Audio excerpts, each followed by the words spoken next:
Mi nombre es Daniel y lo que les voy a contar no es una historia más de fantasmas. Es algo que me cambió por completo, que me hizo cuestionar la realidad misma y que, aún hoy, me provoca escalofríos con solo recordarlo. Todo empezó un otoño, cuando la lluvia no paraba y yo buscaba un lugar barato para vivir en Santiago, algo lejos del ruido, pero sin irme al fin del mundo. Encontré un anuncio en línea, una casa antigua en el barrio de Yungay, a un precio ridículamente bajo. El dueño, un señor mayor con una mirada cansada, me explicó que la casa llevaba años vacía. Nadie dura mucho aquí, me dijo con una sonrisa extraña.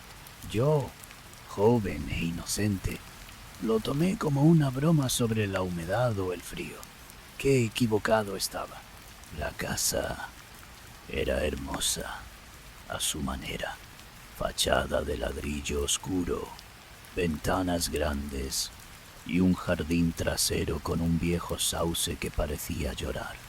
El primer mes fue tranquilo, rutinario, pero la lluvia, esa lluvia incesante de otoño, comenzó a convertirse en una especie de banda sonora para algo más. Fue una de esas noches, donde el viento aullaba y la lluvia golpeaba las ventanas sin piedad. Estaba leyendo en la sala cuando escuché algo, un susurro. Pensé que era el viento colándose por alguna rendija, pero el sonido se repitió, más claro esta vez. Era una voz, o algo que se parecía a una voz, como un lamento ahogado, un eco. Miré a mi alrededor. Nada. La casa era silenciosa, excepto por la tormenta. Las noches siguientes, los susurros se hicieron más frecuentes. Al principio eran tenues, casi imperceptibles, pero luego se volvieron más definidos. Podía sentir una presencia, una especie de sombra fría que me observaba desde los pasillos oscuros. Empecé a dormir con la luz encendida. Me decía a mí mismo que era el estrés, la soledad, la imaginación. Pero, ¿cómo explicar los objetos que cambiaban de lugar? Mi libro, que había dejado en la mesa de noche, aparecía en la cocina. Las llaves desaparecían y luego las encontraba en el baño. Pequeñas cosas, sí, pero suficientes para sembrar la semilla de la duda. Un día, mientras intentaba reparar un grifo que goteaba en el baño del segundo piso, encontré algo. Detrás de una vieja baldosa suelta había un pequeño compartimento. Adentro, una caja de madera gastada. Mi corazón se aceleró. Dentro había un diario antiguo, encuadernado en cuero, y varias fotografías viejas en blanco y negro. El diario pertenecía a una mujer, una tal Sofía, que había vivido en esa casa a principios del siglo XX. Sus primeras entradas hablaban de una vida normal, pero luego el tono cambiaba. Describía la soledad, el aislamiento y una presencia que la acompañaba. Leí con avidez. Sofía hablaba de cómo sentía que no estaba sola, de cómo escuchaba pasos y voces, y de cómo el ambiente se volvía frío de repente. Ella, al igual que yo, creía volverse loca, pero lo que me heló la sangre fue la última entrada. Estaba escrita con una letra temblorosa, casi ilegible. Decía: él me quiere, no puedo escapar. Susurros, frío, los ecos nunca se detienen. La última palabra, ecos, estaba borroneada, como si la mano de Sofía hubiese sido arrebatada violentamente del papel. En las fotografías había una en particular que me llamó la atención. Era un retrato de Sofía, una mujer joven de ojos tristes, pero detrás de ella, en el fondo, difuminada, se veía una silueta oscura. Era difícil de distinguir, pero mi mente empezó a unir los puntos. Esa noche, la tormenta era peor que nunca. Me senté en la sala, con el diario de Sofía en mis manos, el corazón latiéndome en las sienes. Los susurros se intensificaron. No eran ya lamentos, sino palabras ininteligibles, como si varias voces hablaran a la vez. El aire se volvió gélido. Podía sentir la presencia. No, ya no era solo una presencia. Sentía que había alguien más en la habitación conmigo. De repente, la radio, que estaba apagada, se encendió con un chasquido. Sonaba una estática ensordecedora y luego, en medio del ruido, escuché una voz, clara, distorsionada pero inconfundible. Una voz masculina que repetía, una y otra vez, «Nunca te irás, nunca te irás». Salté del sillón. Mi sangre se congeló. No era el viento, no era mi imaginación. Había algo o alguien en esa casa que no quería que me fuera. Los vasos de la cocina empezaron a vibrar y luego uno se estrelló contra el suelo. Un cuadro en la pared cayó. Su cristal se rompió en 1000 pedazos. Entendí entonces lo que el dueño había querido decir. Sofía, y quizás otros antes que ella, no habían podido escapar. Estaban atrapados, sus ecos resonando en la casa. Y ahora, yo también lo estaba. No sé cuánto tiempo duró. Pude sentir un aliento frío en mi nuca, un escalofrío que me recorrió hasta los huesos. Cerré los ojos, con el diario de Sofía apretado contra mi pecho. Cuando los abrí, la radio estaba apagada.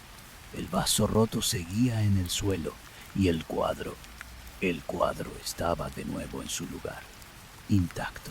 La tormenta seguía, pero los ruidos dentro de la casa habían cesado. Desde esa noche, nunca más volví a estar solo en la casa. Los susurros no regresaron con la misma intensidad, pero la sensación de ser observado, la sensación de frío repentino, persistió. Vendí la casa poco tiempo después, a un precio aún más bajo del que la compré. Nunca le conté al nuevo dueño la verdad, pero supe que el ciclo continuaría, y me pregunto, ¿qué pasó realmente con Sofía? ¿Y cuántos otros ecos quedaron atrapados en esa casa silenciosa? La melodía olvidada del piano. Mi nombre es Ricardo y soy un músico, o al menos lo era. La música era mi refugio, mi lenguaje, el aire que respiraba.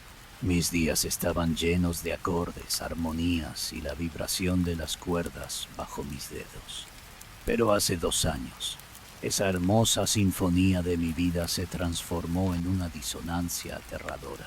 Ahora, cada vez que escucho un piano, incluso la melodía más dulce, un escalofrío helado me recorre la espalda y la oscuridad de aquellos días vuelve a invadirme.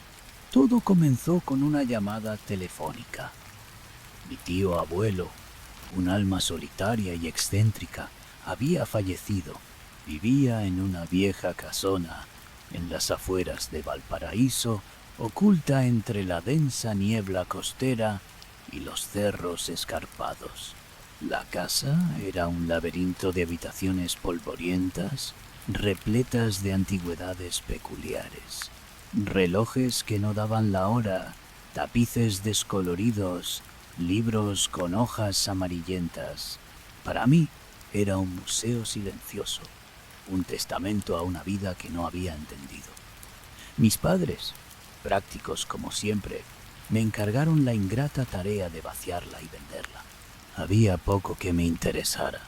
salvo una cosa: un majestuoso piano de cola Bechstein de principios del siglo XX que había permanecido mudo bajo una sábana por más de medio siglo. La primera vez que entré en la casona por mi cuenta, el silencio era abrumador, roto solo por el goteo constante de la lluvia en el tejado y el lejano graznido de las gaviotas.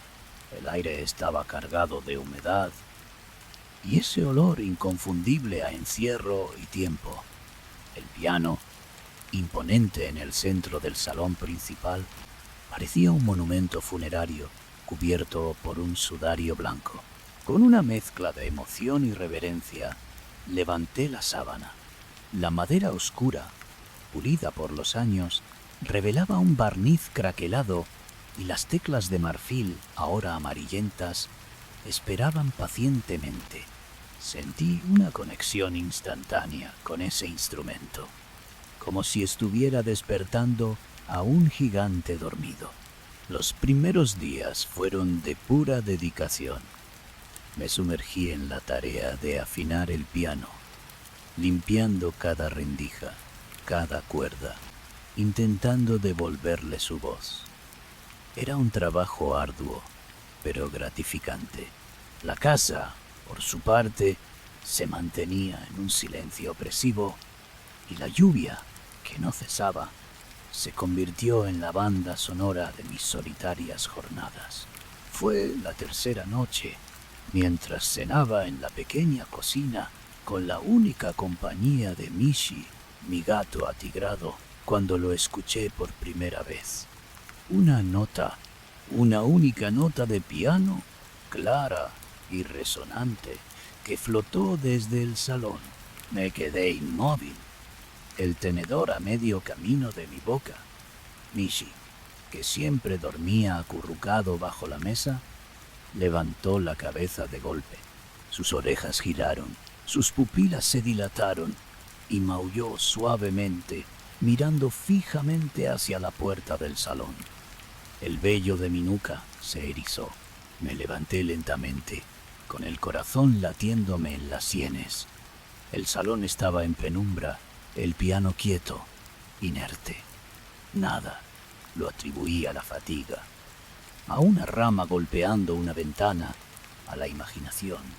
Pero la imagen de Mishi, tan alterado, se me quedó grabada. Las notas aisladas comenzaron a repetirse. Siempre de noche, siempre cuando yo estaba en otra habitación. Primero, una sola nota. Luego, 2 o 3, formando pequeños intervalos. Eran melodías extrañas, melancólicas, con una tristeza profunda que se colaba en el alma. No eran piezas que yo conociera, ni estilos que me resultaran familiares. Parecían antiguas, como ecos de un tiempo olvidado. Mishi, por su parte, se había vuelto un termómetro del fenómeno. Cada vez que las notas aparecían, se erizaba, bufaba y se pegaba a mis piernas, mirando al piano con una mezcla de terror y fascinación. Era como si él percibiera algo más allá de los sonidos, algo que yo, en mi racionalidad, me negaba a aceptar. La tensión en la casa comenzó a ser insoportable. Dormía mal, sobresaltado por el más mínimo crujido. La atmósfera se volvió densa, el aire más frío, incluso en las habitaciones más cerradas. Sentía una presión constante, como si alguien me observara desde la oscuridad. Empecé a dudar de mi propia cordura. Estaba la soledad, la humedad, la antigüedad de la casa, volviéndome loco. Una tarde, decidido a desentrañar el misterio, instalé mi teléfono grabando en el salón, apuntando directamente al piano. Me retiré a mi habitación, dejando la puerta entreabierta. La lluvia arreciaba afuera, creando una sinfonía de golpes rítmicos contra los cristales. El silencio en la casa Era absoluto, solo roto por el rugido del viento y el agua. Esperé, y entonces lo escuché. Las notas. Clara y nítidamente, la melodía se elevó del piano. Eran las mismas secuencias melancólicas, pero esta vez parecían fluir con más intención, como una pieza completa que estaba siendo interpretada. Contuve la respiración. Mi corazón martilleaba en mi pecho. Me quedé inmóvil hasta que las notas cesaron. Cuando revisé la grabación, la confirmación me golpeó como un puñetazo. Ahí estaba, la melodía, perfecta, inconfundible. Las teclas se movían solas, como si dedos invisibles las acariciaran. No había error. No era el viento, no era la imaginación. Había algo o alguien en esa casa que tocaba ese piano. A partir de ese momento, la obsesión me consumió. ¿Quién era el intérprete? ¿Qué buscaba comunicar? Pasaba horas frente al piano, intentando replicar lo que escuchaba en las grabaciones, pero no lo lograba. La forma en que sonaban, la cadencia, el pathos que transmitían, eran inimitables. Sentía que había una presencia, una entidad invisible que se comunicaba a través de esas notas y que me estaba llamando. Lo que es peor, esa presencia no parecía amigable. El frío en la casa se hizo más intenso, casi gélido. Las luces parpadeaban sin razón y objetos pequeños como una pluma o un viejo cenicero caían de las repisas con un golpe seco. Mishi se negaba a entrar al salón por las noches. Fue una tarde, una de esas tardes invernales, donde la lluvia caía sin tregua y el cielo estaba de un gris plomizo. Estaba sentado frente al piano, intentando transcribir una de las melodías más complejas que había capturado. La frustración y el cansancio me abrumaban. Mis dedos se sentían torpes, mis oídos embotados. De repente, las teclas comenzaron a moverse solas. No una a una, como antes, sino varias a la vez. Lentamente al principio, luego con una velocidad creciente. La melodía cobró vida, pero no era la misma. Era una versión distorsionada, acelerada, llena de disonancias que me perforaban los oídos y me crispaban los nervios. Las notas se superponían de forma caótica, un torbellino sonoro que me hizo encogerme. Un escalofrío helado me recorrió de la cabeza a los pies y un olor nauseabundo, húmedo a tierra mojada, a algo rancio y ligeramente putrefacto, invadió la sala. Sentí un aliento frío en mi nuca, tan cercano que sentí los vellos erizarse. Salté hacia atrás, derribando la banqueta con un estruendo. El piano, ajeno a mi terror, seguía tocando por sí mismo, la música volviéndose frenética, un torbellino de gritos musicales que parecían salir del infierno. Mishi, que estaba acurrucado en un rincón, maullaba desesperadamente y se arrastraba, temblando, debajo del sillón más cercano. Las cuerdas del piano vibraban con una furia inaudita, como si fueran a romperse.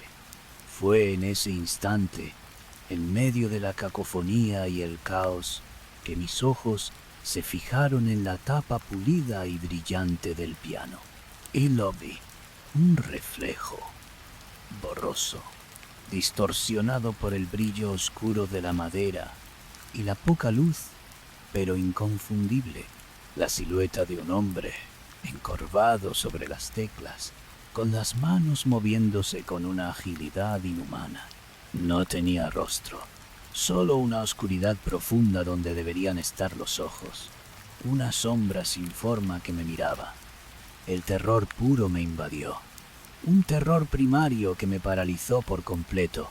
Grité, pero el sonido apenas salió de mi garganta, ahogado por la música diabólica. Quise correr, huir, pero mis piernas se negaban a obedecerme. Estaba clavado al suelo, presenciando mi propia pesadilla. La música se detuvo abruptamente. Un silencio sepulcral, espeso, cayó sobre la casa, roto solo por el golpeteo incesante de la lluvia contra los cristales. El reflejo había desaparecido. El piano, inerte, permanecía en su lugar, como si nada hubiera pasado, pero el frío en la habitación era insoportable. El olor nauseabundo persistía, y sobre todo una sensación de absoluta desesperación y desolación me aplastó. Me las arreglé para salir de esa casa, trastabillando, tambaleándome. Corrí bajo la lluvia torrencial, sin paraguas, sin rumbo fijo, solo lejos. No me importó el piano, ni los muebles, ni el dinero que perdería. Lo abandoné todo. Pasé la noche en la estación de autobuses, empapado hasta los huesos, tiritando de frío y de miedo.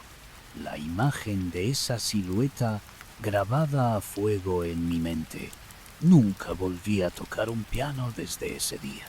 Esa melodía olvidada, esa última y aterradora composición que el piano de mi tío abuelo me reveló, se ha quedado grabada en mi alma. Una partitura de terror que se reproduce en mi mente una y otra vez. A veces, en las noches de lluvia, cuando el mundo se silencia y el viento aúlla, siento que escucho esas notas de nuevo, llamándome desde la oscuridad. Y me pregunto quién era ese ser, qué lo ataba a ese instrumento y qué quería realmente de mí. Quizás solo buscaba que alguien escuchara su última y desoladora melodía. Y yo, sin saberlo, fui el elegido. La audición de mi vida, convertida en mi peor pesadilla.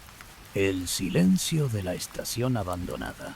Mi nombre es Javier y crecí fascinado por los misterios olvidados de nuestra región. Siempre fui el tipo de persona que se sentía atraído por los lugares donde el tiempo parecía haberse detenido, donde las historias susurraban entre los escombros. Nunca imaginé que esa curiosidad me llevaría a un encuentro tan profundo con lo inexplicable que cambiaría para siempre mi percepción de la realidad.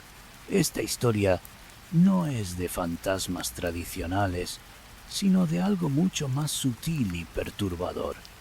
El eco de las ausencias. Todo comenzó durante mis años de universidad, cuando mi obsesión por la fotografía de lugares abandonados estaba en su apogeo.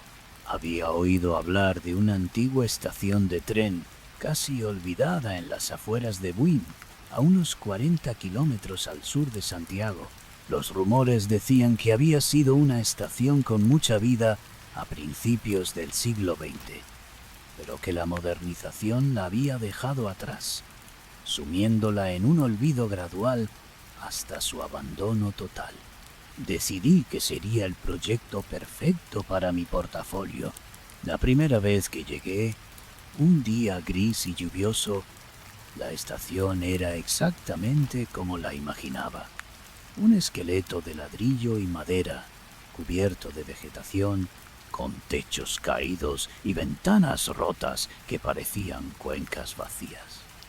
El andén, cubierto de musgo y hojas secas, se extendía hacia una vía férrea oxidada que se perdía en el horizonte como una cicatriz en el paisaje. Un letrero oxidado apenas legible revelaba su nombre: Estación El South. Había una extraña belleza en su decadencia. Pasé horas fotografiando cada rincón, cada detalle, sintiendo una conexión con el pasado que latía en sus muros.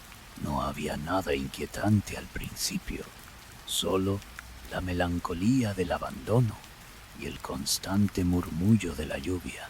Pero al revisar las fotos en casa, noté algo peculiar. En varias de las imágenes del andén, en la periferia, aparecían manchas difusas, como neblinas blanquecinas que no recordaba haber visto. Podría haber sido la humedad en la lente o un efecto de la luz, pensé. Sin embargo, en una de las fotos, una de esas manchas parecía tener una forma ligeramente antropomórfica. La descarté como una ilusión óptica, pero la imagen se quedó grabada en mi mente. Decidí volver. Esta vez, la lluvia era más intensa, creando charcos que reflejaban el cielo plomizo. La estación parecía aún más desolada bajo el aguacero. Mientras caminaba por el andén, el silencio era casi absoluto, solo roto por el golpeteo de las gotas y el ocasional crujido de la madera vieja. Fue entonces cuando escuché algo, un sonido apenas perceptible, como un susurro de voces lejanas, mezclado con el tintineo de algo parecido a una campana de mano. El sonido era tan tenue que dudé de si lo había imaginado, pero el aire a mi alrededor se volvió gélido, a pesar de la humedad. Intenté ubicar la fuente, pero el sonido parecía venir de todas partes y de ninguna a la vez. Pensé en el viento, en el eco. Me quedé quieto, conteniendo la respiración. El tintineo de la campana se repitió, un sonido delicado pero penetrante que parecía flotar en el aire. No había campanas en ninguna parte visible. Mi corazón comenzó a latir con fuerza. La estación, que antes me había parecido solo un lugar histórico, ahora irradiaba una presencia. En las semanas siguientes, mi fascinación se convirtió en obsesión. Volvía a la estación cada vez que el tiempo lluvioso lo permitía, buscando más pistas. Los fenómenos se intensificaron. No eran ruidos violentos, sino cosas sutiles, pero innegables. Escuchaba lo que parecían ser pasos en el segundo piso de la estación, donde no había ya ni siquiera un suelo firme. El olor a humedad y moho se mezclaba a veces con un tenue, casi imperceptible, aroma a lavanda vieja, y en varias ocasiones, al mirar por las ventanas rotas, juré ver siluetas fugaces moviéndose en la periferia de mi visión, siempre demasiado rápido para ser identificadas. Eran como destellos de figuras que desaparecían al instante. Empecé a sentir una profunda tristeza en ese lugar, una melancolía tan palpable que me oprimía el pecho. Era como si el abandono de la estación no fuera solo físico, sino también emocional, el eco de innumerables despedidas y llegadas que ya nunca ocurrirían. Una noche, mientras documentaba mis hallazgos en mi diario, decidí investigar la historia de la estación en los archivos locales. Encontré recortes de periódicos antiguos. La estación El Sauce no solo era un punto de transporte, sino un punto de encuentro social para el pueblo. La gente se reunía allí para despedir a sus seres queridos que partían, para celebrar la llegada de otros. Pero lo que me heló la sangre fue un artículo de 1935 que narraba un trágico accidente. Un tren de carga había descarrilado cerca de la estación en una noche de fuerte lluvia, causando la muerte de varios pasajeros que esperaban en el andén, así como la desaparición de otros cuyos cuerpos nunca fueron encontrados debido a la magnitud del desastre. El artículo mencionaba particularmente a una joven madre y su pequeño hijo que esperaban el tren para visitar a un familiar, y a un viejo campanero que vivía cerca y solía anunciar las llegadas y salidas con una pequeña campana de mano. La estación había sido clausurada poco después del incidente. La noche siguiente volví a la estación, a pesar de la lluvia torrencial que no daba tregua. La historia me había consumido. Ahora entendía el silencio, los susurros, el tintineo de la campana. No eran fantasmas aterradores, sino ecos de almas que no pudieron partir, atrapadas en el último momento de sus vidas, en el umbral entre la partida y la nada.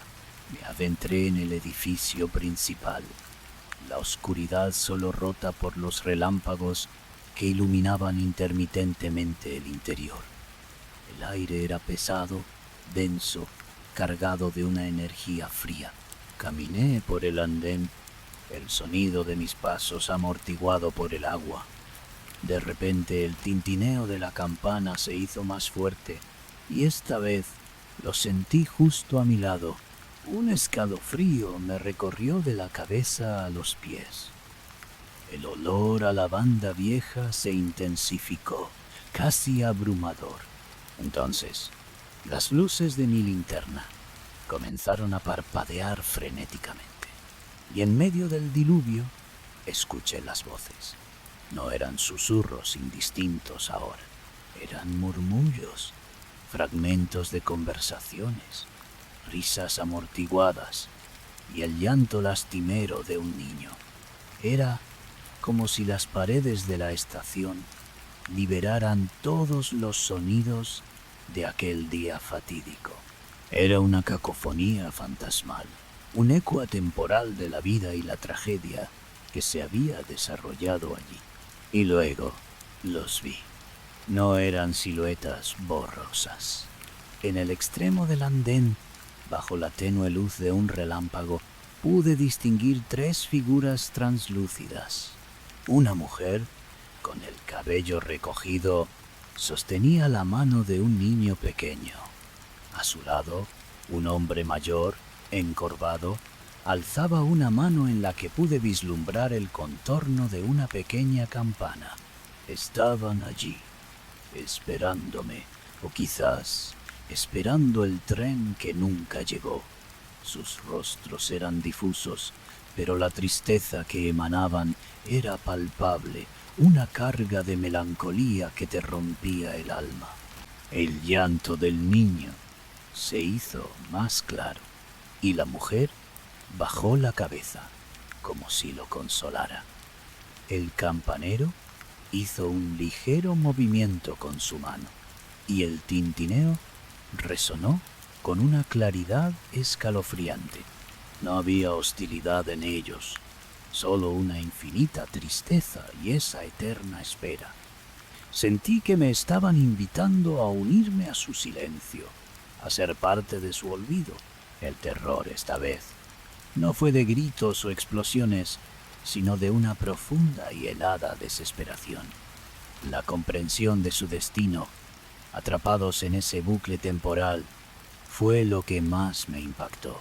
Mi linterna finalmente se apagó, sumiéndome en la oscuridad total.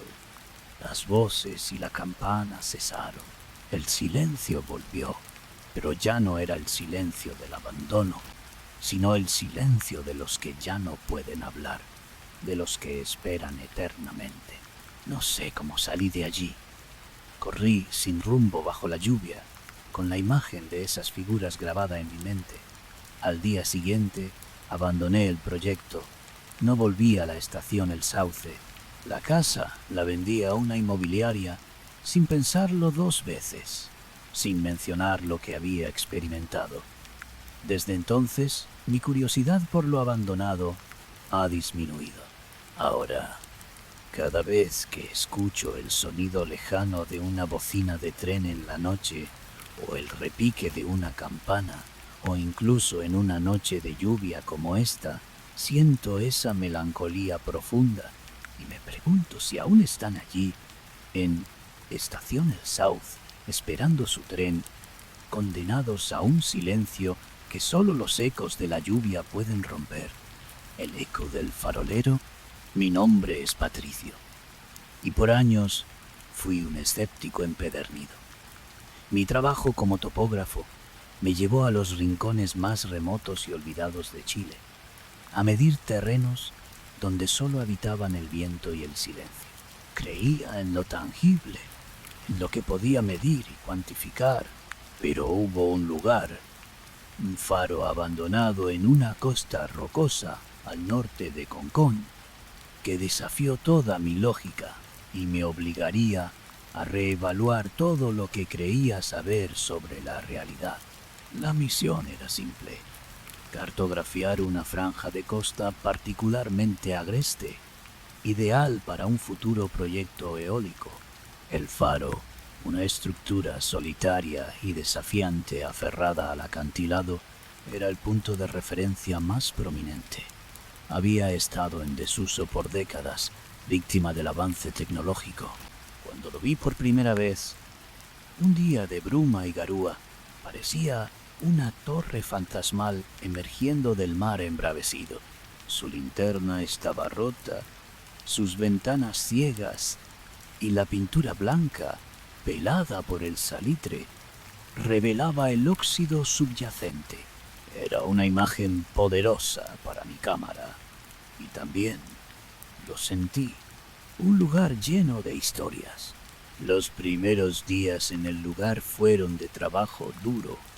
Armábamos el campamento base a unos kilómetros del faro y cada mañana caminábamos hasta la base del acantilado. El constante sonido de las olas rompiendo contra las rocas y el viento aullando eran nuestra única compañía. Al principio, el faro era solo una estructura más en el paisaje. Imponente, sí, pero inerte. Sin embargo, a medida que me adentraba en su interior para tomar mediciones, empecé a notar cosas.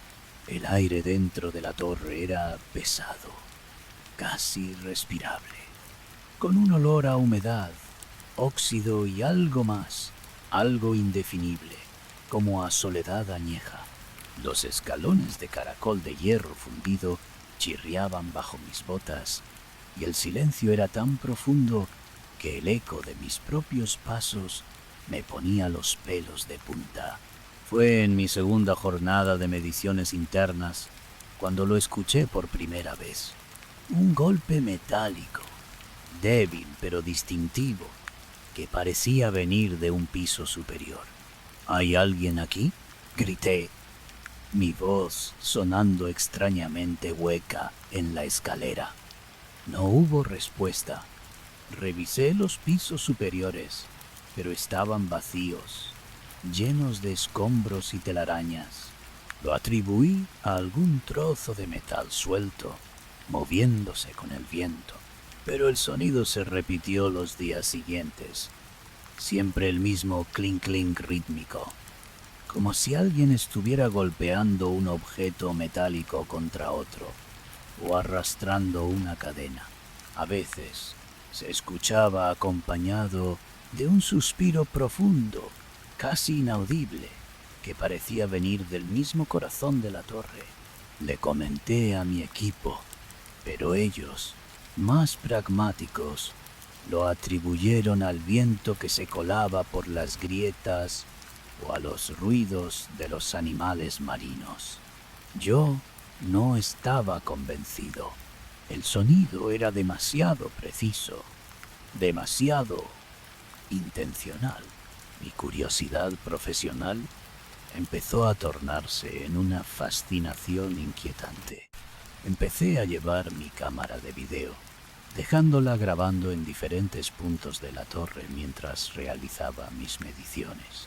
Las primeras grabaciones no mostraron nada anómalo, solo el polvo danzando en los rayos de luz y el constante golpeteo del viento.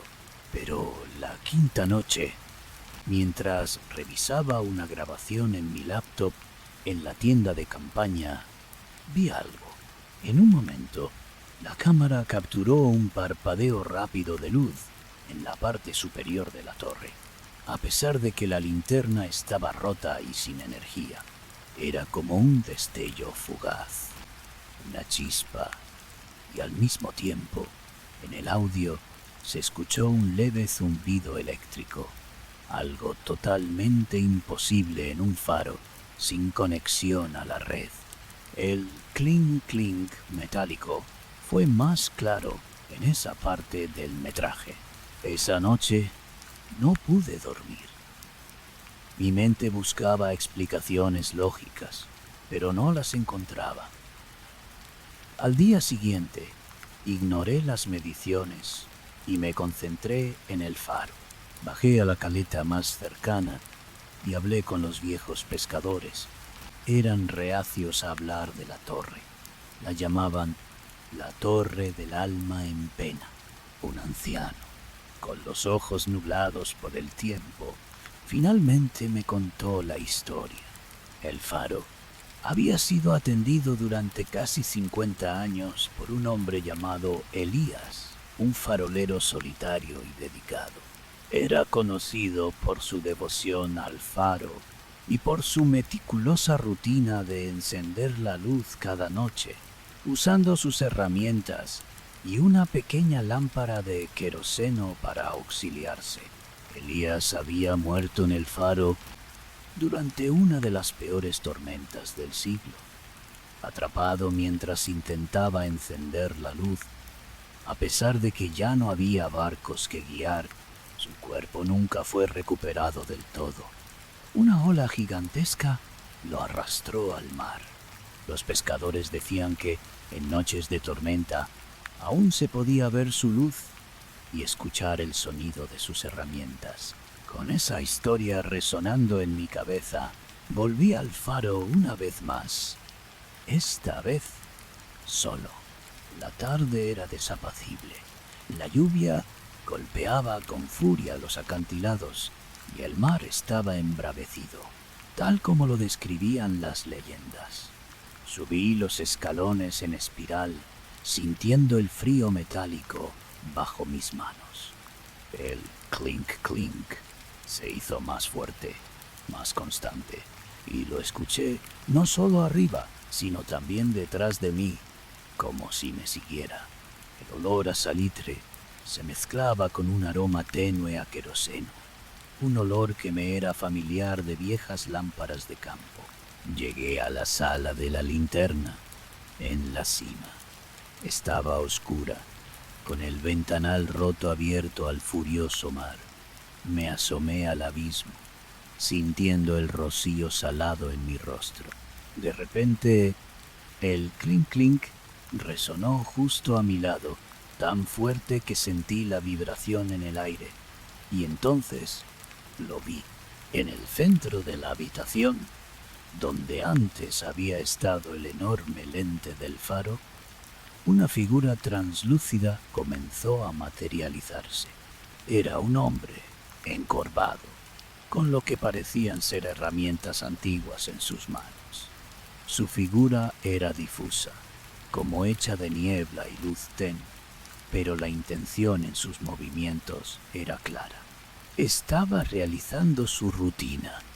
Veía sus manos moviéndose con precisión, ajustando algo invisible, limpiando una lente que ya no existía, y el clink clink venía de sus manos. No tenía rostro, pero sentía su presencia. Era una presencia de pura devoción, de una tarea inconclusa, y luego, lentamente, muy lentamente, un punto de luz brillante comenzó a formarse en el centro de su pecho, expandiéndose, hasta que una débil luz parpadeante emanó de donde debería haber estado la linterna del faro. Era la luz de Elías, su último acto, un faro para los barcos que nunca vendrían. El terror me paralizó, pero no era el miedo de ser dañado, sino el miedo a lo inexplicable, a la persistencia de una voluntad más allá de la muerte. Era la visión de una rutina eterna, de una existencia ligada a un deber que ya no tenía propósito. Sentí una tristeza abrumadora, la soledad de ese hombre condenado a repetir su tarea por toda la eternidad. La luz parpadeó una última vez y la figura se desvaneció, junto con él, clink, clink, y el olor a queroseno. El faro quedó sumido de nuevo en su silencio habitual, roto solo por la tormenta, Bajé la escalera a toda prisa, mis pies apenas tocando los escalones. Salí del faro sin mirar atrás y corrí por el acantilado bajo la lluvia. Me uní a mi equipo sin dar explicaciones, sintiéndome como un loco. Terminamos el proyecto al día siguiente y no volví a esa parte de la costa. Desde entonces, mi visión del mundo cambió. Ya no soy el escéptico de antes. Ahora sé que hay cosas que no se pueden medir ni cartografiar, que hay ecos de vidas pasadas que persisten en los lugares que habitaron. Y a veces, en noches de lluvia como esta, cuando el viento aúlla y el mar ruge, siento que escucho ese clink, clink lejano. Y me pregunto si Elías seguirá allí, en su faro abandonado, en esa costa inhóspita al norte de Concón, encendiendo su luz fantasmal para guiar a los barcos que nunca llegarán, atrapado en el eco eterno de su deber.